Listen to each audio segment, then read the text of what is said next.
comes in, or where the problem with the Braves comes in. Now, I get it.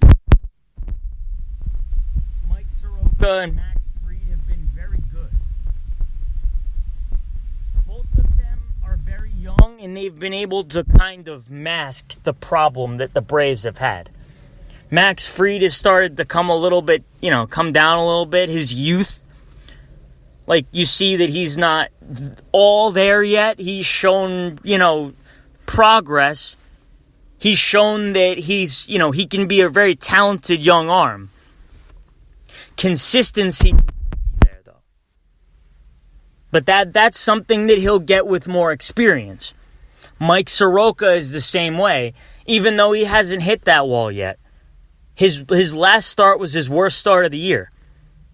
He's been spotless this year.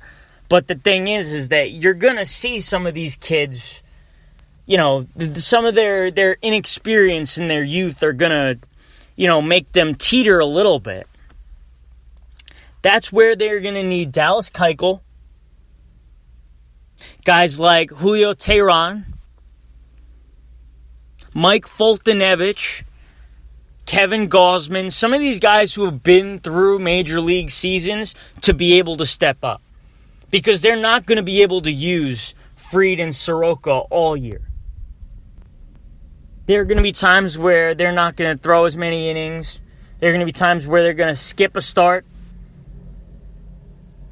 They don't want to shut them down because they're going to be in a race for first place in the division, in a playoff race.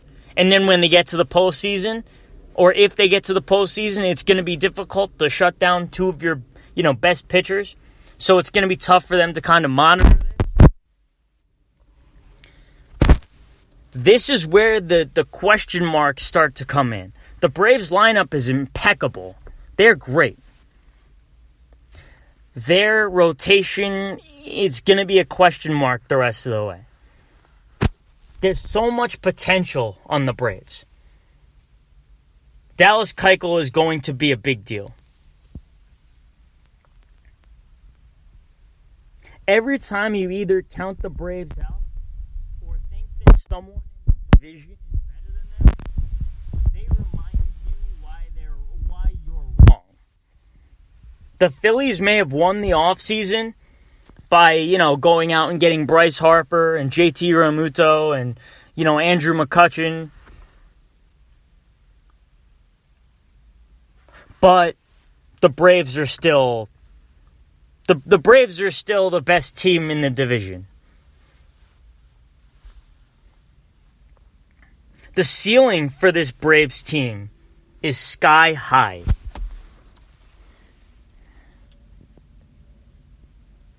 It's time to talk a little about my new favorite topic. What a massive week it was for recent call-up Yordan Alvarez of the Houston Astros. He became just the fourth player in Major League Baseball history to hit at least 4 home runs in his first 5 career games. The power that this kid possesses is nuts. To be able to hit the ball 400 feet plus, opposite field power, being able to golf a changeup off the ground out of the park.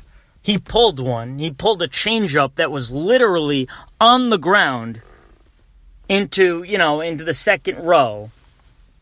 That's impressive. When you talk about the Astros, the type of team that they have, adding a 5th star to this core is important. Because, other American League teams are getting better. Especially a pure power hitter like Alvarez.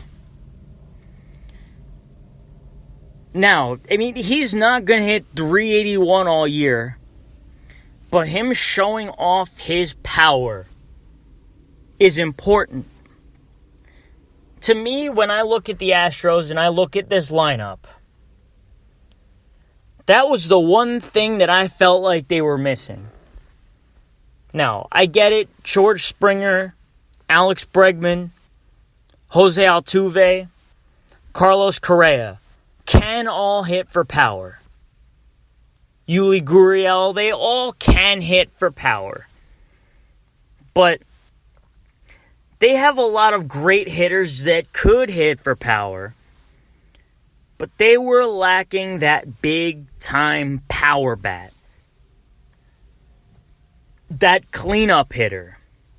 A left-handed bat that you fear to throw a strike to. Because he's going to leave the park. That guy, the meat and potatoes in the middle of the lineup. I've brought up why Houston is still my favorite to win the World Series. To not only have multiple aces in their rotation and a very good bullpen that just continues to get better, but they can also outslug you. To me, this puts more pressure on the New York Yankees to go get that ace caliber arm. Because you don't know when Luis Severino is going to be back or what you're going to get from him when he does come back. Those are still question marks. The Astros they're the best team from top to bottom in all of baseball. The Yankees have the better lineup and their bullpen. They need to be able to match up with the Astros somewhat when it comes to their rotation. But to me, these are the two teams that are going to be in the ALCS fighting for a World Series berth. Switching over to the NBA. So the Lakers have done it. A lot of people question their chances of acquiring a star player to play alongside LeBron James next season. But after all the drama between the Lakers and the Pelicans last season, they were able to pull off a deal. The Pelicans have dealt Anthony Davis to Los Angeles for Lonzo Ball, Brandon Ingram, Josh Hart, and 3 draft picks. Now, whether you like it or not, the NBA is a star-driven league. I get that you need depth, which you do, but that's once you get the stars, once you get your glue, that's when you add pieces. You add shooters. You add bigs. You add, little playmakers. Since the injuries to Kevin Durant and Klay Thompson and the uncertainties surrounding those two, their futures, where they're going to play, if they're going to play next year at all, I don't think they will. I think both of them are going to sit out all year. And the future of the Golden State Warriors, the door is wide open for a team like the Lakers to go make a run for a championship. They needed to make a splash. And they now have the best duo in the NBA. 2 top 5 players, including an Anthony Davis, who is in his prime. And Anthony Davis is a top 5 NBA player. I don't care what anyone says. Both offensively and defensively. Him being able to shoot like that for a big guy can defend. I mean, he can defend. He can be a playmaker. He's fantastic. He can carry a team. See, they're far from being done, and I'm looking forward to seeing what they do for the rest of the offseason whether they go get like a Kemba Walker. But the thing is they need to sign more of a, like, they need more depth, which is what I'm saying. They don't really have any depth right now. The thing is they needed to go get that big star. As for the Pelicans, great trade for them. To get those 3 young players, Lonzo Ball, playmaker, Brandon Ingram, is still yet to really blossom, but he has the ability to be a really good NBA player.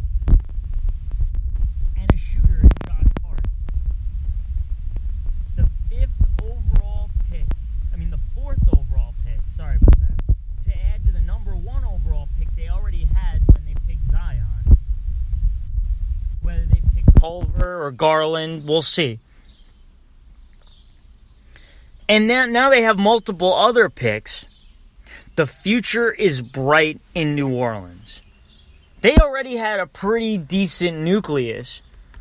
Adding talent, adding guys who were high picks in drafts, and adding more picks to Zion Williamson, number 1. They traded a guy who did not want to be in New Orleans any longer. And they acquired so much. So I think both teams won. The Lakers needed to do this. They needed to get an Anthony Davis. They needed to bring hope to a franchise that really was like, when they got LeBron James, they were promised that they were going to win a championship. And the way they were going, the way the Lakers were headed, and the direction they were headed, for them to be able to still land an Anthony Davis, big deal for them. So I think this trade worked out both ways. I think that Anthony Davis and LeBron James are going to be able to recruit. And I'm looking forward to seeing the kind of teams both of them are when the regular season begins next year. All right, that'll about do it for me. I'd just like to say thank you to all who are listening, all those in the chat room. And I hope you guys have a great week. I'll talk to you guys on Friday.